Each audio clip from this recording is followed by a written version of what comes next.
নবনীরদনিন্দিত কান্তিধারম রসসাগর নাগর ভূপবরং। हरे कृष्णा, दंड प्रणाम। हम लोग श्रीमद् भागवतम के द्वितीय स्कंद में हैं। नवा अध्याय चल रहा है। आज हम लोग श्लोक संख्या 37 से कंटिन्यू करेंगे, 37 से 40 तक करेंगे। श्रीमद् भागवतम 2.9.37 to 40। 37 नंबर श्लोक। एतान मतान समातिष्ठा परमेण समाधिना भवान् कल्प विकल्पेषु विमुह्यति कर्हिचित्। मिल नहीं रहा था प्रभु जी, इसी से हम लोग चुप बैठे थे। हरे कृष्ण प्रभु जी, दंडवत प्रणाम। हरे कृष्ण, दंडवत प्रणाम। यस, चंदा माता जी पढ़ना चाहेंगे? म्यूट में है। हरे कृष्णा प्रभु जी, दंडवत प्रणाम पढ़ रहे हैं। हे ब्रह्मा, तुम मन को एकाग्र करके इस निर्णय का पालन करो। तुम्हें न तो आंशिक और पूर्ण प्रलय के समय किसी प्रकार का गर्व विचलित कर सकेगा। तात्पर्य, जिस प्रकार भगवान फिर से अनुवाद करिए। एक चीज सुन लीजिए, चंदा माता जी बहुत स्लोली पढ़ना है, ठीक है? ठीक है प्रभु जी। हे ब्रह्मा, तुम मन को एकाग्र करके इस निर्णय का पालन करो। तुम्हें न तो आंशिक और न ही पूर्ण प्रलय के समय किसी प्रकार का गर्व विचलित कर सकेगा। तात्पर्य, जिस प्रकार भगवान श्री कृष्ण ने भगवत गीता के 10वें अध्याय में संपूर्ण गीता का सारांश चारों श्लोकों में अहम सर्वस्व प्रभव इत्यादि में दिया है, उसी प्रकार संपूर्ण श्रीमद् भागवत के सार को 4 श्लोकों में अहम एवासम एवाग्रे इत्यादि में रख दिया गया है। इस प्रकार भागवत के महत्वपूर्ण निष्कर्ष का गुह्य सार श्रीमद् भागवत के मूल वक्ता द्वारा रख दिया गया है, और वे ही अर्थात भगवान श्री कृष्ण भगवत गीता के भी मूल वक्ता थे। अनेक वैयाकरणों तथा झगड़ालू भक्तों ने श्रीमद् भागवत के इन 4 श्लोकों की झूठी व्याख्या प्रस्तुत करने का प्रयत्न किया है, किंतु स्वयं भगवान ने ब्रह्मा जी को उपदेश दिया कि वे उनके द्वारा बताए गए सुस्थिर निर्णय निष्कर्ष से विचलित न हो। श्रीमद् भागवतम के सार रूपी इन 4 श्लोकों के शिक्षक भगवान थे और ब्रह्मा ज्ञान प्राप्त करता थे। शब्द आडंबर द्वारा अहम शब्द की भ्रांत व्याख्या से श्रीमद् भागवतम के कट्टर अनुयायियों को विचलित नहीं होना चाहिए। श्रीमद् भागवतम श्री भगवान तथा उनके भक्तों का जो भागवत कहलाते हैं मूल पाठ है, और किसी भी बाहरी व्यक्ति को भक्ति के इस गुह्य साहित्य तक पैठ नहीं होने देना चाहिए। हरे कृष्ण प्रभु जी। हरे कृष्ण प्रभु जी, इसमें जो लिखा है अहम शब्द की भ्रांत व्याख्या से श्रीमद् भागवत के कट्टर अनुयायियों को विचलित नहीं होना चाहिए। प्रभु जी, इसमें अहम का मतलब क्या हुआ? हाँ, तो भगवान जैसे बोलते हैं अहम ब्रह्मास्मि, तो जीव को लग सकता है कि मैं अहम, माने जीव अपने लिए बोल रहे हैं अहम मैं भगवान हूँ, तो ये मायावादी व्याख्या है। इस अहम ब्रह्मास्मि को, अहम शब्द को मायावादी लोग यूज करते हैं जीव के लिए। तो जीव को लगता है, मायावादी लोग थियरी के अनुसार, कि अहम ब्रह्मास्मि, मैं भगवान हूँ, मैं परम ब्रह्म हूँ। लेकिन ये अहम ब्रह्मास्मि ये भगवान अपने लिए बताते हैं, जीव के लिए नहीं। ओके, ये वैष्णव सिद्धांत है। ये एक छोटा स्टेटमेंट को लेकर मायावादी लोग बहुत तोलपार करते हैं। अहम ब्रह्मास्मि, अहम। आगे हरे कृष्ण।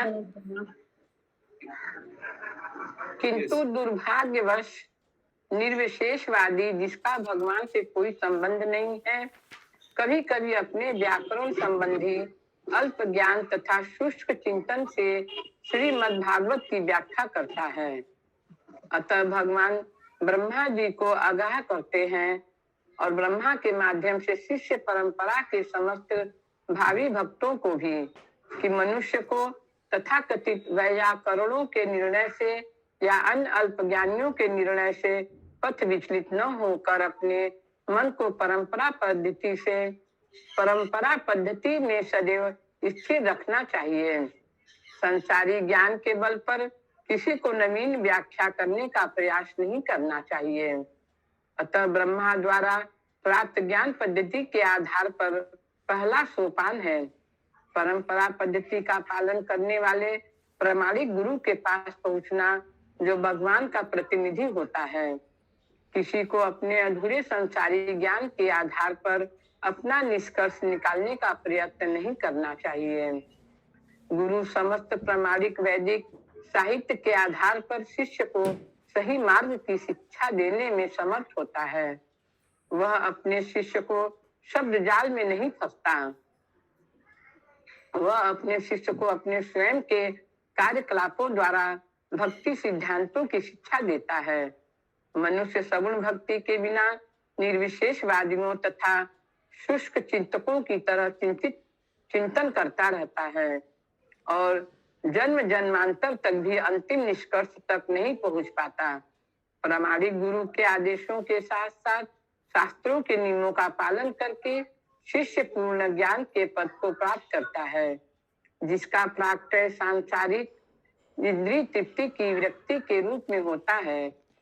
संसारी विवाद को मनुष्य द्वारा इंद्रिय तृप्ति से विरक्त देखकर आश्चर्य होता है और भगवान के साक्षात्कार करने का कोई भी प्रयास उन्हें रहस्यमय लगता है। इंद्रिय जगत से विरक्त होना आत्म साक्षात्कार ब्रह्मभूत अवस्था कहलाती है, जो पराभक्ति की प्रारंभिक अवस्था है। ब्रह्मभूत अवस्था आत्माराम अवस्था भी कहलाती है, जिसमें मनुष्य आत्मतुष्ट रहता है और सांसारिक इंद्रिय सुख की कामना नहीं करता। श्री भगवान के दिव्य ज्ञान को समझने के लिए यह पूर्ण तुष्टि की अवस्था उपयुक्त स्थिति है। श्रीमद् भागवतम 1.2.20 इसका समर्थन करता है। एवं प्रसन्न मनसो भगवत भक्ति योगत भगवत तत्व विज्ञानम मुक्त संगय जायते। इस आत्मा राम स्थिति में जो भक्ति करने के फल स्वरूप सांसारिक इंद्रिय सुख उपभोग से पूर्ण विरक्ति के द्वारा प्रकट होती है, मनुष्य भगवत तत्व को समझ सकता है। इंद्रिय जगत की इस पूर्ण तुष्टि तथा विरक्ति अवस्था में ही भगवत तत्व के रहस्य को भी सभी गुह्य उलझनों सहित समझा जा सकता है, किसी व्याकरण या शुष्क चिंतन से नहीं, क्योंकि ब्रह्मा ऐसे ज्ञान को प्राप्त करने के योग्य थे। अतः भगवान ने प्रसन्न होकर श्रीमद् भागवतम के उद्देश्य को प्रकट किया। भगवान का यह प्रत्यक्ष आदेश किसी भी भक्त के लिए जो सांसारिक इंद्रिय तृप्ति से विरक्ति है सुलभ है, जैसा कि भगवत गीता 10.10 में कहा गया है, तेषां सतत युक्तानां भजतां प्रति पूर्वकम ददामि बुद्धि योगम तम येन मामुपयान्ति ते। जो भक्त प्रीति पूर्वक भगवान की दिव्य भक्ति में लगे रहते हैं, उन्हें भगवान अपनी अहेतु की कृपा से प्रत्यक्ष आदेश देते हैं, जिससे वे भगवान के धाम को लौटने के मार्ग में अग्रसर हो सके। अतः केवल चिंतन के आधार पर श्रीमद् भागवत के इंचार्ज बहुत इंपॉर्टेंट है। जो भक्ति में लगा हुआ है उसको भगवान का डायरेक्ट इंस्ट्रक्शन मिलता है, क्योंकि भक्ति में लगा होने के बावजूद कभी कभी भक्त लोग का बहुत प्रश्न रहता है, बहुत विपद आता है, बहुत उस विपद आने के समय भक्त लोग बहुत डाउट में आ जाता है, क्या करना चाहिए क्या नहीं करना चाहिए। उन सब भक्तों के लिए जो भक्ति में लगा हुआ है उनको भगवान ददामी बुद्धि योगम तम, भगवान बुद्धि देता है कौन सा रास्ता चुनना चाहिए। ओके, तो ये भगवान का डायरेक्ट इंस्ट्रक्शन पाने के लिए क्राइटेरिया क्या है? भक्ति में लगा होना पड़ेगा, जो लगा हुआ है। ठीक है, आगे। ठीक है प्रभु जी। अतः केवल चिंतन के आधार पर श्रीमद् भागवतम के इन 4 श्लोकों को समझने का प्रयास नहीं करना चाहिए, अपितु भगवान के साक्षात अनुभूति से उनके धाम वैकुंठ लोक के विषय में जानने का प्रयास करना चाहिए, जैसा कि ब्रह्मा जी ने किया। भक्ति जन दिव्य स्थिति को प्राप्त भक्त ही ऐसा वैकुंठ साक्षात्कार करने में समर्थ है।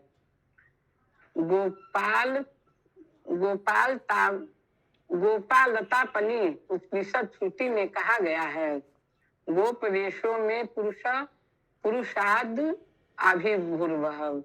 ब्रह्मा जी के समक्ष भगवान ग्वाले के रूप में अर्थात श्री कृष्ण के रूप में प्रकट हुए, जिसका वर्णन बाद में ब्रह्मा जी ने ब्रह्म संहिता 5.29 में किया।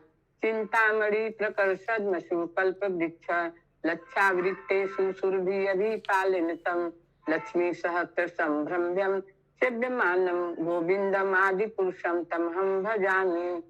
ब्रह्मा जी भगवान श्री कृष्ण की पूजा करना चाहते हैं, जो सर्वोच्च वैकुंठ लोक गोलोक वृंदावन में वास करते हैं, जहाँ वे ग्वाले के वेश में सुरभि गौवें पालते हैं और जहाँ हजारों लक्ष्मियां गोपियां प्रेम तथा आदर पूर्वक उनकी सेवा करती हैं।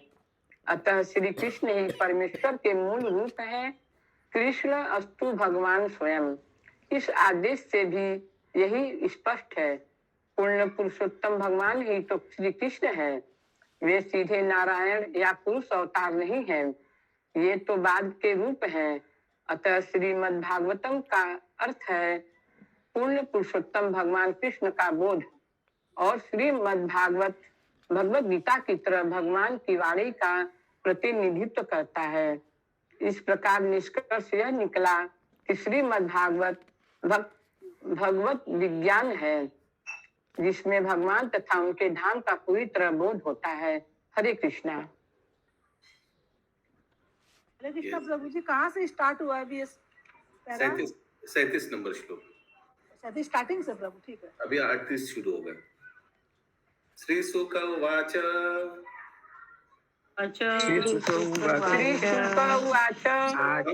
कृष्णेवम् अज्ञानो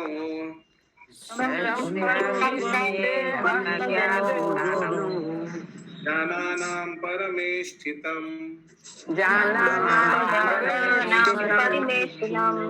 पश्यतस्तस्य तद्रूपम् आत्मनो नारुणाद्धरे।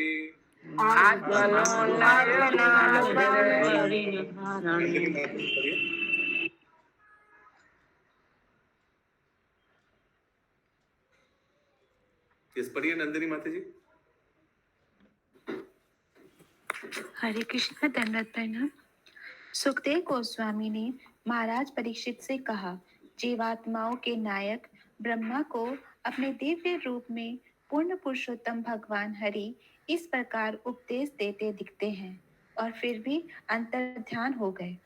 और सुखदेव गोस्वामी ने महाराज परीक्षित से कहा, जीवात्मा के नायक ब्रह्मा को अपने दिव्य रूप में पूर्ण पुरुषोत्तम भगवान हरि इस प्रकार उपदेश देते दिखे और फिर अंतर्ध्यान हो गए। तात्पर्य। इस श्लोक में स्पष्ट उल्लेख है कि भगवान अजनह अर्थात परम पुरुष है और वे ब्रह्मा को अपना दिव्य रूप आत्मनो रूपम दिखाते हुए 4 श्लोकों में श्रीमद् भागवत के सार का उपदेश दे रहे थे। वे जना नाम अर्थात समस्त पुरुषों में अजनह अर्थात परम पुरुष है।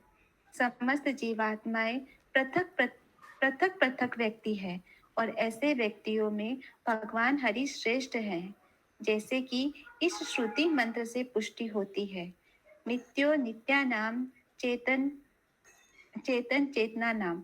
अतः दिव्य जगत में निराकार रूप के लिए कोई स्थान नहीं है, जैसा कि भौतिक संसार में कोई निराकार रूप नहीं है। जब भी चेतना ज्ञान होती है तो साकार रूप सामने आता है। आध्यात्मिक जगत में प्रत्येक वस्तु ज्ञान से पूर्ण है। अतः दिव्य जगत की प्रत्येक वस्तु, स्थल, जल, वृक्ष, पर्वत, नदी, मनुष्य, पशु, पक्षी इसी गुण अर्थात चेतना से पूर्ण है। अतः वहाँ की प्रत्येक वस्तु व्यष्टि तथा साकार है। सर्वश्रेष्ठ वैदिक साहित्य श्रीमद् भागवत से हमें यह जानकारी प्राप्त होती है और श्री भगवान ने यह सूचना ब्रह्मा जी को इसीलिए दी थी कि जीवात्माओं के नायक होने के कारण वे इस संदेश को सारे विश्व में प्रसारित करेंगे। भक्ति योग की परम ज्ञानमयी शिक्षा प्रदान कर सके। ब्रह्मा जी ने अपने प्रिय पुत्र नारद को श्रीमद् भागवत के इसी संदेश का उपदेश दिया। नारद ने इसे व्यास देव को दिया और फिर उन्होंने सुखदेव गोस्वामी को। सुखदेव स्वामी के सौजन्य तथा महाराज परीक्षित की कृपा से हमें यह श्रीमद् भागवतम प्राप्त है, जिससे हम पूर्ण पुरुषोत्तम भगवान श्री कृष्ण के विज्ञान को स्थायी रूप से सीख सकते हैं। हरे कृष्णा। किसी का कोई प्रश्न है? I think very simple. Hare Krishna প্রভু। हरे হরে कृष्ण। কৃষ্ণ। যে সম্বন্ধে এখানে বলা হয়েছে তাদের মধ্যে পরমেশ্বর ভগবান হচ্ছেন পরম পুরুষ। হ্যাঁ, যে সম্বন্ধে শ্রুতি মন্ত্রে উল্লেখ করা হয়েছে নিত্য নিত্যানাম চেতনেশ চেতনা নাম, এটা কি বলছে? মানে সমস্ত নিত্যদের মধ্যে ভগবান হচ্ছেন একদম নিত্য, মানে একদম মানে আদি, অনাদির আদি বলি না, মানে আদিদের মধ্যে একদম সবচেয়ে মানে আর চেতনার মধ্যে সবচেয়ে পরম চেতনাময়ী হচ্ছেন ভগবান শ্রীকৃষ্ণ। আচ্ছা, fully conscious, with a maximum consciousness, ভগবান শ্রীকৃষ্ণ। ওকে, বলা হয়েছে ওর আগে বলা হয়েছে all living entities are individual persons and amongst all such person Lord Hari is supreme। ওর আগে সেন্টেন্সটা পড়ুন। হ্যাঁ, সমস্ত জীবেরা স্বতন্ত্র ব্যক্তি বিশেষ। আর আগে পড়ুন আগে। আর তাদের মধ্যে তিনি সমস্ত জীবেদের মধ্যে জনানাম পরম পুরুষ অজনহ। আচ্ছা, 39 নম্বর শ্লোক। অন্তর্হিতেন্দ্রিয়ার্থায়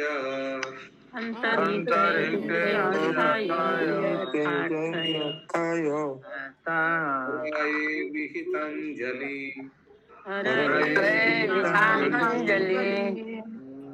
सर्वभूतामयो विश्वम्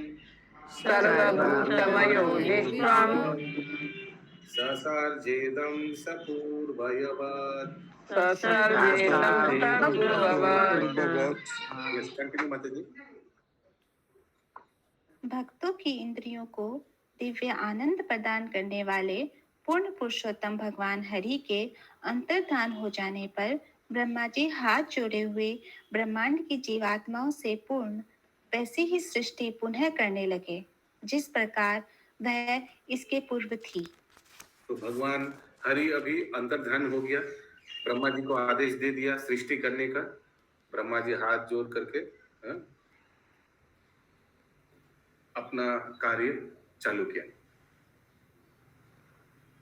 तात्पर्य, पूर्ण पुरुषोत्तम भगवान हरि समस्त जीवात्माओं की इंद्रियों को परिपूर्ण करने के उपादान है। बहिरंगा शक्ति की चोखाधोख में मोहित होकर जीवात्माएं परमात्मा के इच्छा की पूर्ति करने के बजाय अपनी इंद्रियों की पूजा प्रारंभ कर देती है। हरि भक्ति शुद्धोदय 13.2 में निम्नलिखित श्लोक आया है।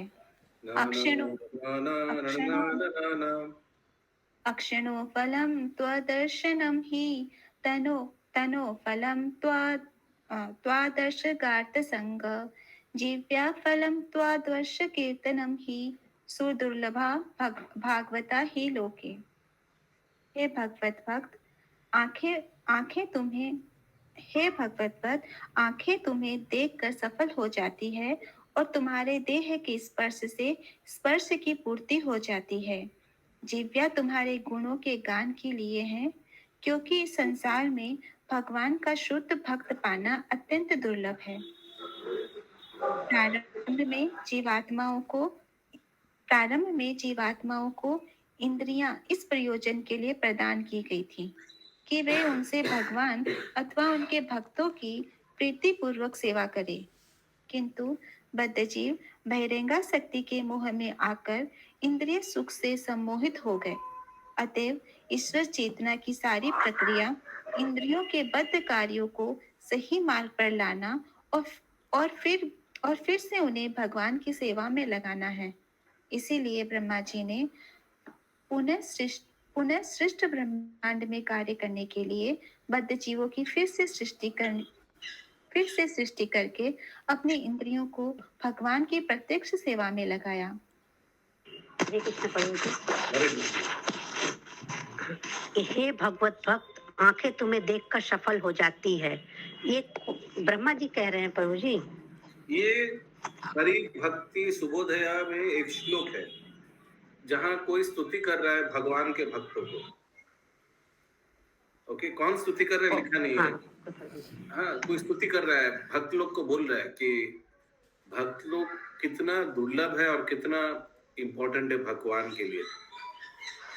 क्योंकि भगवान simplified by touching and to touch your body is a fulfiller, कि भगवान के भक्त लोग को दर्शन करना ही उनका जीवन का उद्देश्य है। भगवान के भक्तों को स्पर्श करना, सेवा करना, ये उनका जीवन का उद्देश्य। कौन बता रहे वो तो लिखा नहीं है।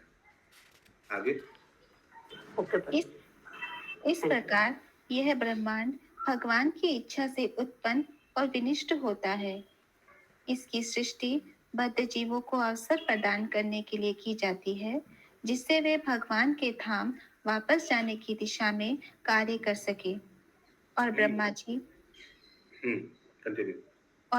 जी, नारद जी, व्यास जी तथा उनकी मंडली इसी उद्देश्य से भगवान के कार्य में लग जाते हैं। यह कार्य तो देखिए, इन लोग जो कार्य कर रहे हैं, क्या कार्य कर रहे हैं, जीव को फिर से ब्रह्मांड में ला रहे हैं और एक अवसर दे रहा है हम लोगों को भक्ति करके भगवान के धाम जाने में। तो इतना कुछ कार्य करा रहे, सिर्फ हम लोग कब भक्ति में आएंगे उसके लिए कितना कुछ हो रहा है बैकग्राउंड में। सोचिए, हम लोग को भक्ति में लाने के लिए इतना लोग, बड़ा बड़ा महर्षि लोग नियुक्त हो रहा है सब जीवों को भक्ति में लाने के लिए। लेकिन कितना लोग जाता है भक्ति में? बहुत गिने चुने, मनुष्य नाम सहस्त्र। हम लोग को मालूम नहीं है बैकग्राउंड में कितना कुछ भगवान आयोजन कर रहा है, किस लिए? जीवात्मा भक्ति में जाए, उसलिए। ये आगे यह कार्य है इंद्रिय तुष्टि के दायरे से बद्ध जीवों का उद्धार करना तथा इंद्रियों को भगवान की सेवा में प्रवृत्त करने की सामान्य स्थिति में वापस लाना। किंतु निर्विशेषवादी ऐसा करने के बजाय बद्ध जीवों को और भगवान को भी चेतनाहीन बनाने लगे रहते हैं। बद्ध जीवों के साथ यह दुर्व्यवहार है। इंद्रियों की रुग्ण अवस्था दोष के उपचार द्वारा ठीक की जा सकती है, न कि इंद्रियों के उच्छेदन से। यदि आंखों में कोई रोग हो जाए तो ठीक से देखने के लिए उनका उपचार करना चाहिए। आंखों को निकाल लेना तो कोई उपचार नहीं हुआ। इसी प्रकार सारा भवरोग इंद्रिय तृप्ति पर आधारित है और रुग्णावस्था से मुक्ति का अर्थ है कि इंद्रियों को भगवान का सौंदर्य निहारने, उनकी महिमा सुनने और उनके लिए कर्म करने की ओर लगाया जाए। इस प्रकार ब्रह्मा जी ने फिर से ब्रह्मांड के कार्यों की सृष्टि की। हरे कृष्ण। इसलिए पता जा रहा है, ये उदाहरण दिया है ना, क्योंकि निर्विशेषवादी लोग, उन लोग इच्छा करना बंद कर देता है।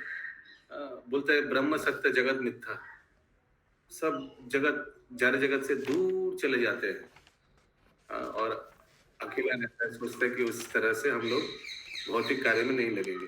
लेकिन बताइए, हम लोग अपने वैष्णव आचार्यों में भी देखे हैं, उन लोग जो हम लोग को शिक्षा दिया है, क्या भक्ति मार्ग में व्यक्ति को संसार त्याग करके दूर कोई जंगल में एकांत जगह जाने का सलाह दिया जाता है?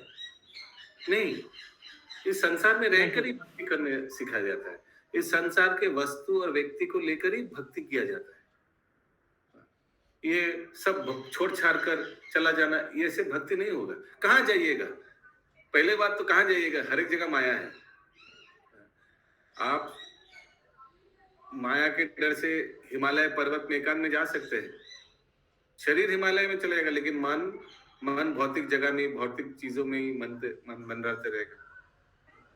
इसीलिए इस भौतिक जगत में रहकर ही हम लोग को भक्ति करना है, और वो बहुत सुंदर इस्कॉन सिखाता है कैसे भौतिक जगत में रहकर हम लोग भजन कीर्तन कर सकते हैं। किसी का कोई प्रश्न है? नहीं तो आज का अंतिम श्लोक 40 नंबर। प्रजापतिर्धर्मपति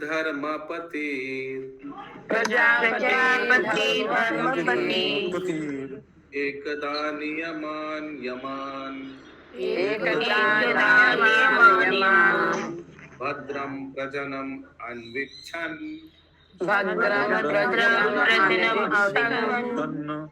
अतिष्ठत् स्वर्थकाम्यया।